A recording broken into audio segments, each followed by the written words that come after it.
राजीव जी, आपके प्रथम सूत्र के अनुसार सोलार कुकर कितना उपयोगी है? हाँ, बहुत अच्छा सवाल है। मैं इंतजार कर रहा था कोई पूछे। देखिए, मेरे प्रथम सूत्र के अनुसार सोलर कुकर सबसे ज्यादा उपयोगी है। अब सोलर कुकर एक ऐसी अद्भुत चीज बनी है या बनाई गई है जिसमें सूर्य का प्रकाश सबसे ज्यादा, तो सोलर कुकर का खाना बहुत अच्छा। लेकिन कौन सा सोलर कुकर? देखिए, एक सोलर कुकर ऐसा आता है जिसमें डब्बे को बंद करके खाना बनाने के लिए रखते हैं ना, वो सब एल्यूमिनियम के डब्बे हैं। एल्यूमिनियम के वेसल जब तक है तब तक ये सोलर कुकर का खाना जहर है। लेकिन सिद्धांत रूप में सोलर कुकर भारत के हिसाब से सबसे अच्छी टेक्नोलॉजी है। तो आप बोलेंगे फिर कोई वेसल बदल के उसमें रखिए। तो जैसे ही सोलर कुकर में वेसल आ जाए पीतल के, कांसे के, आप उनका जरूर इस्तेमाल करिए। वो विज्ञान के हिसाब से, भागवत के हिसाब से सबसे उत्तम है। मेरी एक विनती है, आप मुझे सर मत कहिए, या तो भाई कहिए, राजीव भाई कहिए, कुछ भी कहिए, सर मत कहिए। आदरणीय राजीव भाई, आपके दूसरे सूत्र के हिसाब से 48 मिनट में खाना खा लेना चाहिए, पर जो बच्चे स्कूल सुबह चले जाते हैं और शाम को घर आते हैं उनका हम क्या बहुत करें? अच्छा, उसके लिए मैं एक विकल्प बताता हूं। जो बच्चे आपके सुबह सुबह स्कूल चले जाते हैं, कि बच्चों को खाना खिला के स्कूल भेजिए। आप बोलेंगे जी खाते नहीं है, मैं आपको इसका तरीका बता देता हूं कैसे खाएंगे वो खाना। हमारे शरीर की अपनी एक साइकिल है, और वो साइकिल ये है कि कोई भी खाना खाएं तो उसके 8 घंटे के बाद ही भूख लगेगी आपको। तो एक रात पहले का खाना उनको उस समय खिला दीजिए कि सुबह तक 8 घंटे पूरे हो जाए। माने अगले दिन शाम को ही खाना खिला दीजिए, रात को मत खिलाइए। शाम को 6 बजे तक अगर आपने खाना खिला दिया, 6 बजे तक, तो 8-9 बजे तक सोने की नींद उनको आई जाएगी। क्योंकि 1.5 घंटे के बाद जैसे ही खाना पच के रस में बदलता है, बॉडी का ब्लड प्रेशर अपने आप बढ़ना शुरू कर देता है, और ब्लड प्रेशर बढ़े तो नींद आनी ही है, रुक नहीं पाएंगे आप। तो शाम का खाना 6 बजे उनको खिला दीजिए, 8 बजे तक नींद आ जाएगी, और 6 बजे से 8 घंटा गिनेंगे तो सवेरे 4-5 बजे तक वो पूरा हो जाएगा। तो 4-5 बजे के आसपास जब वो सोकर उठेंगे तो इतनी तेज भूख लगी होगी कि आप रोटी दाल चावल खिला दो, वो खा के चले जाएंगे। आपको थोड़ा बदल ये करना है कि रात को हम बच्चों को 10 बजे खाना खिला रहे हैं या 11 बजे खिला रहे हैं, उसके 2 घंटे के बाद रस बन रहा है तो 1 बज जाएगा। 3-4 बजे तक आधा खाना पचा, आधा नहीं पचा, सवेरे उठने पर भूख लगेगी कैसे?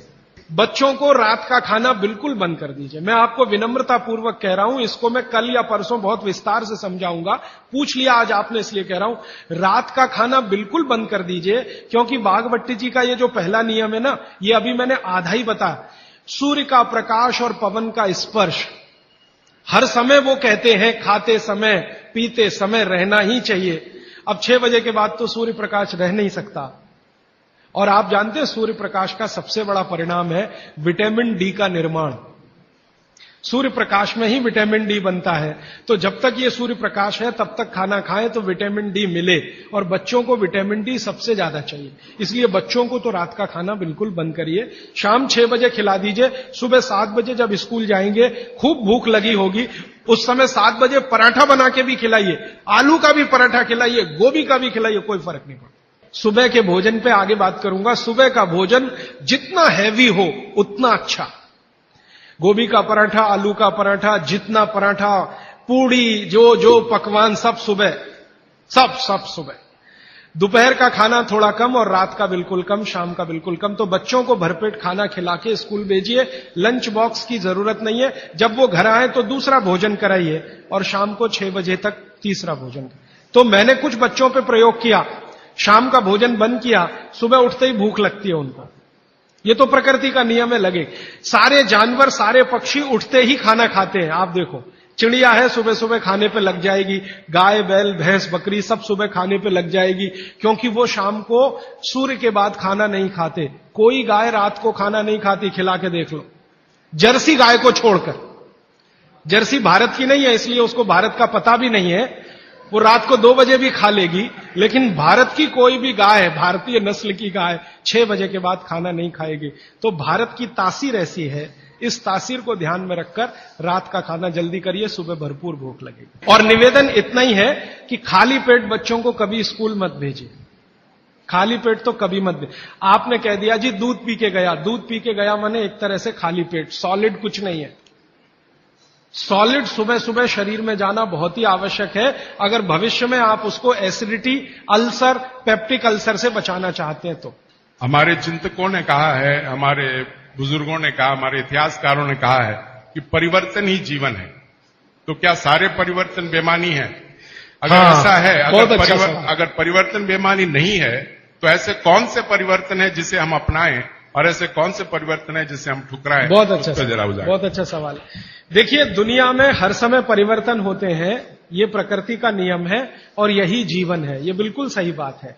लेकिन हमें ध्यान ये देना है कि कौन से परिवर्तन हमारे अनुकूल हैं और प्रतिकूल हैं, बस इतना ध्यान देना है। अब इस बात को भागवत जी कहते हैं एक सूत्र में, अब आपने पूछ लिया तो वो सूत्र भी वो ये कहते हैं कि जिस आबो हवा और परिस्थिति में आप रहते हैं उसमें रहते हुए जो परिवर्तन होगा वो आपके अनुकूल है, और जो आबो हवा और परिस्थिति में आप नहीं रहते हैं वहां जो परिवर्तन होगा और आप उसको धारण करेंगे वो आपके प्रतिकूल है। अब मैं इसको और स्पष्ट करता हूं। यूरोप और अमेरिका में पिछले 100 साल में जितनी रिसर्च हुई वो उनके लिए बहुत अनुकूल है। उनके लिए रेफ्रिजरेटर यूरोपियन लोगों के लिए बहुत काम की चीज है। जब मैं ये भाषण जर्मनी में दूंगा तो उल्टा ही बताऊंगा उनको, मैं कहूंगा जरूर रेफ्रिजरेटर लाओ, माइक्रोवेव ओवन भी रखो। उनके लिए बहुत अनुकूल है क्योंकि उनकी कंडीशन में वो परिवर्तन हुआ है। हमारी कंडीशन में जो हम परिवर्तन करेंगे वो हमारे लिए अनुकूल होगा। अब जैसे मैं आपको उदाहरण दूं, चक्की है, चक्की तो चक्की में एक परिवर्तन आज हुआ है, पहले वो नहीं था, आज हुआ है। हमने चक्की में बियरिंग लगा दिया है।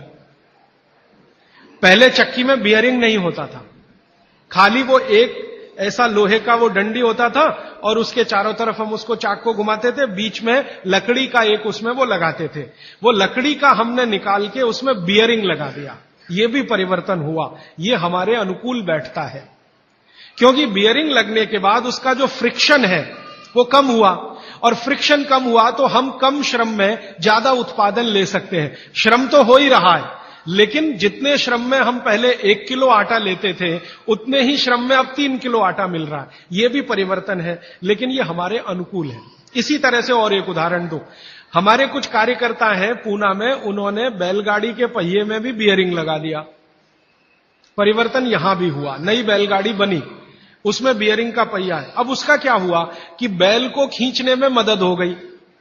पहले बैल 1 टन अनाज लेके जाता था, अब बियरिंग लगी हुई बैलगाड़ी में वही बैल 3 टन लेके जाता है और बिना थके हुए। तो ये भी परिवर्तन है। जी एक बच्चा पूछ रहा है, हाँ पूछो। इलेक्ट्रिक गैस को यूज करना कि नहीं? ज्यादा अच्छा नहीं है, लेकिन मजबूरी हो तो ठीक है। अगर आपके पास उसका कोई विकल्प नहीं है तो जरूर इस्तेमाल कर लीजिए, लेकिन अगर विकल्प है, भारत में तो है, ये मैं जानता हूं, इसलिए ज्यादा अच्छा नहीं है। डी आबो हवा से जुड़ा हुआ एक सवाल है। जैसे राजस्थान में गेहूं की बहुतायत होती है और यहाँ पे चावल की होती है। हाँ। यहाँ पे चावल के खाने के आइटम ज्यादा हो, तो क्या ये सही होगा कि यहाँ चावल का, हम खाने में चावल का उपयोग ज्यादा करें? बिल्कुल सही होगा। आप इस समय चेन्नई में रहते हैं, तमिलनाडु और पूरा एरिया चावल के लिए मशहूर है, तो आप चावल ही ज्यादा खाइए। और इसको ज्यादा आगे बात गहरी बता देता हूं। यहां की जो मिट्टी है, तमिलनाडु की खेतों की मिट्टी और राजस्थान की जो मिट्टी है, उसमें जमीन आसमान का अंतर है।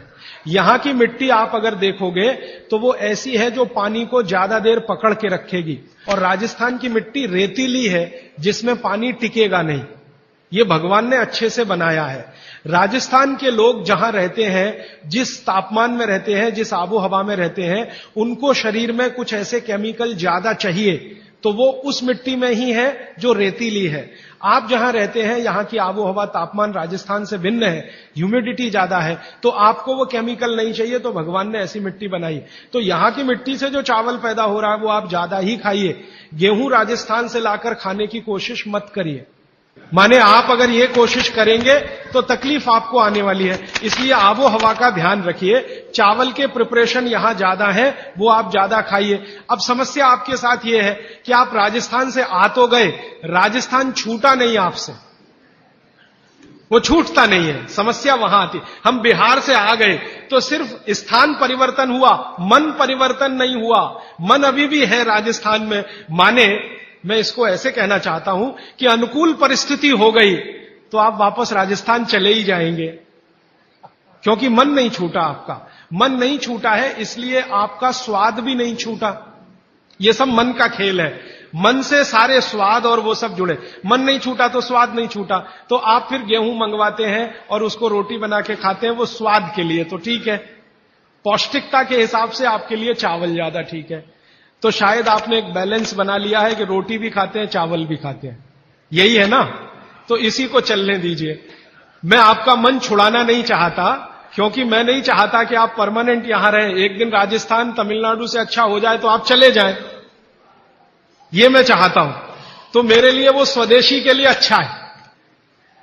तो आप मन को और स्वास्थ्य को बैलेंस कर लीजिए। बैलेंस इसमें यह है कि 2-3 रोटी खा लीजिए और थोड़ा चावल खा लीजिए, ऐसा कुछ कर लीजिए।